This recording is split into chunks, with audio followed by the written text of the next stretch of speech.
청년들과 함께하는 최신 정보수다 청정수 시간입니다.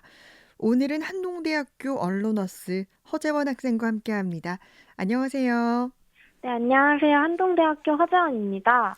네, 오늘은 소비와 관련된 주제를 준비해 왔네요. 바로 새로운 소비 트렌드, 안티플렉스에 대한 얘기라고 하는데 어떤 얘기인지 좀 소개를 해주세요.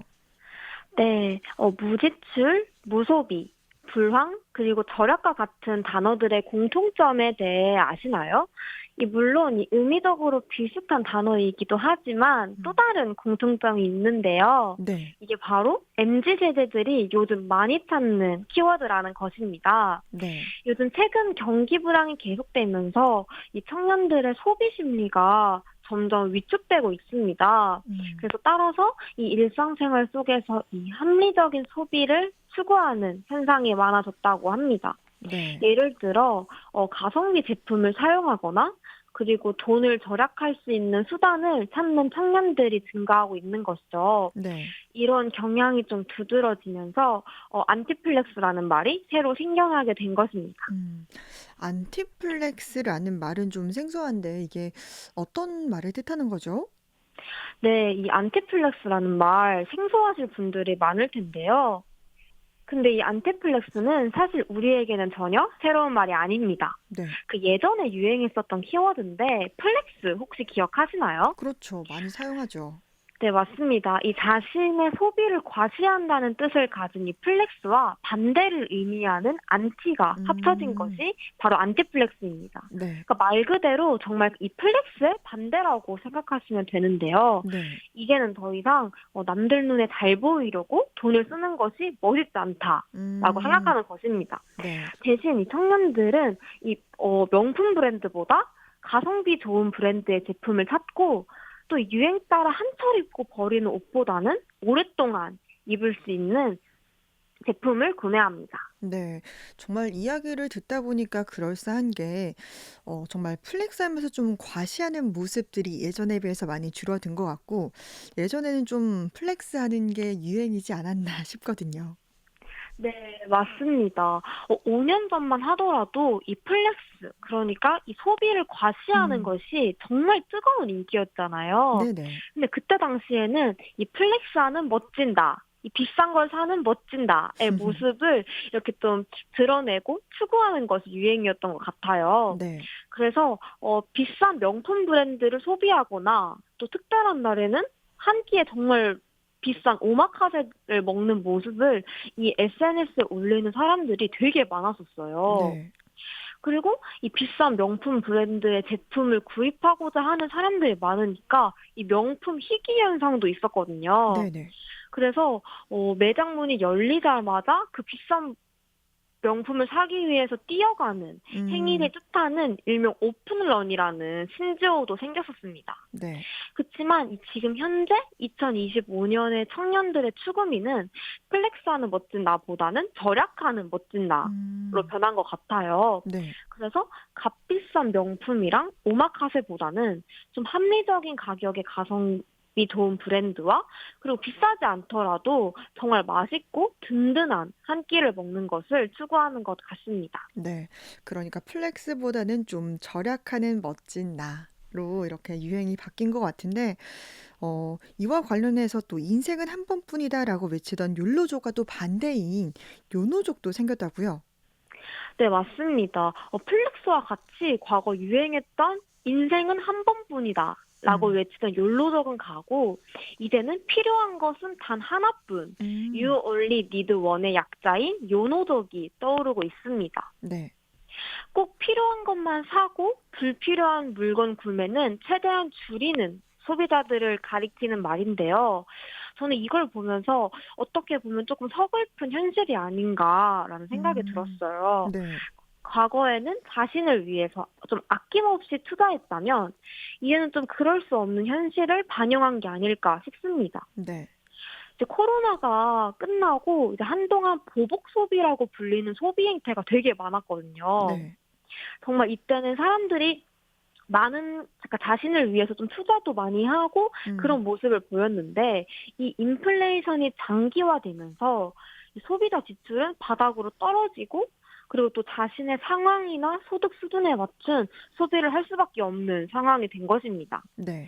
그래서 과거에 이제 욜로족이 좀 쾌락을 위한 소비를 중시했다면 이 요노족은 절약과 지출 관리에 가치를 두면서 이렇게 음. 새로운 소비 트렌드를 보여주고 있습니다. 네. 일명 하루 종일 지출을 하지 않는 무지출 챌린지나 또 짠테크처럼 네. 극단적인 절약 문화를 연상시키는 방식이 인기를 끌고 있고요. 네. 또 이런 목표를 공유하는 사람들은 이제 오픈 채팅방에서 음. 모여서 또 서로를 격려하고 또 돈을 아끼기 위해서 어떤 게 필요한지 또 유용한 정보를 교환하는 커뮤니티를 형성하기도 한다고 합니다. 네. 그러니까 인생은 한 번뿐에서 이제 필요한 것은 단 하나로 이제 트렌드가 변화했다는 게 참 흥미롭고 또 이와 관련해서 챌린지까지 생겨났다는 게 참 재밌는 것 같아요. 네, 맞습니다. 앞서 조금 언급했던 챌린지인 무지출 챌린지는 정말 하루 종일 돈을 쓰지 않는 챌린지입니다. 네. 근데 사실 24시간 내내 돈을 쓰지 않는 것은 굉장히 어렵잖아요. 네. 어쩔 수 없이 내야 하는 필수 지출도 분명 있습니다.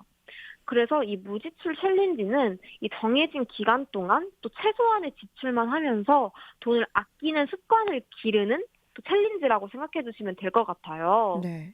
이 챌린지 기간 동안은 뭐 집세, 공과금, 교통비, 식재료 등 이런 기본적인 생활비는 허용되지만 사치품이나 뭐 외식, 음. 쇼핑과 같은 불필요한 소비는 제한되는 것입니다. 네. 이 무지출 챌린지를 통해서 청년들은 이제 저축 목표를 달성할 수도 있고요. 또 음. 불필요한 소비 습관 개선과 같은 목표를 달성하는 것에 이렇게 초점을 맞춘다고 합니다. 네. 또 이뿐만 아니라 좀 절약하기 위한 또 다른 실천 방안들이 있는데요. 음. 최근 좀 흥미로운 건 이 2030 세대에서 체크카드 사용이 증가하고 있다고 합니다. 네. 이 가장 큰 이유는 바로 과소비를 방지하고 계획적인 소비를 하기 위함인데요. 음. 또 요즘 이 중고거래 앱 역시 이용자가 크게 증가했습니다. 네. 또 이 새 거를 사는 것도 좋지만 이 중고 제품을 사면서 환경도 보호하고 또 내 음. 지갑도 보호한다라는 인식이 높아지는 것 같습니다. 네. 또한 이 식비를 줄이기 위해서 도시락을 또 싸고 다니는 것도 하나의 유행이 되었습니다. 음. 사실 예전에는 도시락을 싸고 다니는 그런 것들은 잘 쉽게 찾아보지 못했잖아요. 네네. 특히 직장인들은 매일 밖에서 먹어야 하니까 식비가 당연히 부담이 될 수밖에 없거든요. 맞습니다. 그래서 최근 이 SNS에서 짧은 영상, 그러니까 쇼폼 형태의 영상 중에 도시락의 영상의 인기가 굉장히 뜨겁다고 합니다. 음. 네, 도시락 영상을 보면서 또 사람들은 그 다음 날의 도시락 메뉴 추천을 받기도 하고 또 네. 댓글로 소통하면서 자신의 도시락 간단 메뉴를 추천하기도 하는 것입니다. 네. 맞아요. 저도 이 도시락 영상을 봤는데 좀 요리에 대한 좀 어려움, 부담감이 있는 분들도 또 쉽게 만들 수 있는 좀 간단하고 맛있는 도시락 싸는 방법들이 많이 있더라고요. 그런데 안티플렉스로 인해서도 산업 역시 변화하고 있다고요? 네, 맞습니다. 최근 경기 불안과 또 고물가가 지속이 되면서 최근 특히 뷰티 산업에 이 가성비 소비 트렌드가 강세를 띠고 있습니다. 네. 1,000원이면 다 살 수 있는 닷땡소에 많은 뷰티 브랜드들이 저가 화장품 모델을 출시하면서 큰 인기를 끌고 있는데요. 네. 이곳에서는 모든 화장품의 가격이 5,000원을 넘지 않습니다. 음. 그래서 상대적으로 용돈이 부족한 청소년들에게는 이것이 정말 큰 매력이잖아요. 그렇죠. 그래서 이 본품보다는 용량은 적지만 가격이 정말 훨씬 저렴하게 판매를 하고 있기 때문에 이 많은 소비자들의 인기를 얻고 있습니다. 네. 특히나 이제는 이 닷땡소는 1020 세대뿐만 아니라 뷰티 트렌드를 이끄는 젊은 층이 선도하는 유통 플랫폼 전용 브랜드다라는 평가도 많이 받고 있습니다. 네. 이 SNS와 각종 커뮤니티에서 이 브랜드 저가 화장품에 대한 많은 리뷰와 호평 역시 이 인기 한 요인이라고 볼 수 있습니다. 네. 이 온라인에서는 이 가성비 뛰어난 제품이나 또 믿고 사용할 수 있는 닷땡소 필수템으로 언급되는 음. 리뷰들이 정말 많아서 네네. 이 소비자들이 그걸 믿고 구매하게 되는 것이죠. 네. 실제로 저도 이 닷땡소에서 정말 많은 화장품을 구입하고 있거든요. 이 그렇군요. 다른 화장품 드럭스토어에서 사면은 막 2-3만 원이 넘어가는데 이 네. 닷땡소 이 저가 뷰티 브랜드에서 사면은 정말 5천 원이면 한 음. 두 개 정도는 살 수 있거든요. 네. 그래서 저와 같은 이 대학생 친구들은 네. 특히 요즘 이 저가 뷰티, 이 가성비 소비를 정말 많이 하고 있는 것 같아요. 네. 근데 보니까 뭐 다땡소 얘기도 해 주셨지만 이제는 뭐 편의점에서도 저가 화장품을 판다고요. 네, 맞습니다. 이 음. 편의점 업계가 이 10대, 20대를 겨냥한 화장품을 앞다퉈 선보이고 있습니다. 네. 뭐 색조 화장 브랜드와 그리고 스킨케어 브랜드 등 이 전문 브랜드와 협력을 해서 저가 화장품을 출시하고 있는데요. 네. 이 각 상품은 이 본품과 동일한 성분을 사용합니다. 네. 그러니까 어 저렴하다고 해서 저렴한 성분을 사용하지 않는다는 아. 거죠. 그렇죠. 네. 네, 근데 용량은 대신 본품의 3분의 1 이하로 줄이되 네. 가격을 3,000원으로 오. 책정합니다. 네. 이로 인해 이제 각 상품의 1ml당 가격을 비교한다면 본품보다는 최대 80% 음. 이상 저렴하다고 합니다. 네. 또 이 한 편의점 브랜드는 동대문에 패션 뷰티 전문 매장을 따로 오픈했는데요. 네. 이 패션 뷰티 전문 매장 역시 편의점인 것입니다. 네. 이것은 바로 이 외국인 방문객과 국내 MZ 세대를 겨냥했는데요. 네. 이 매장은 이제 편의점에서는 사실 좀 화장품이 주류 상품은 아니었거든요. 네네. 근데 이 매장은 비주류 상품으로 분류되었던 화장품을 전면에 내세운 것이 음. 특징입니다. 네.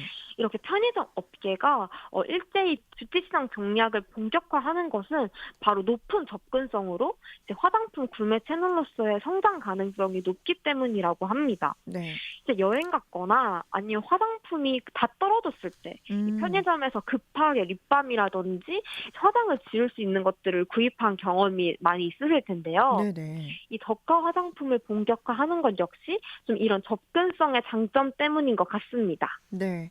오늘 청년들과 함께하는 최신 정보수다 청정수 시간에서는 새로운 소비 트렌드, 안티플렉스에 대해 이야기 나눴습니다. 한동대학교 허재원 학생이었습니다. 고맙습니다. 감사합니다.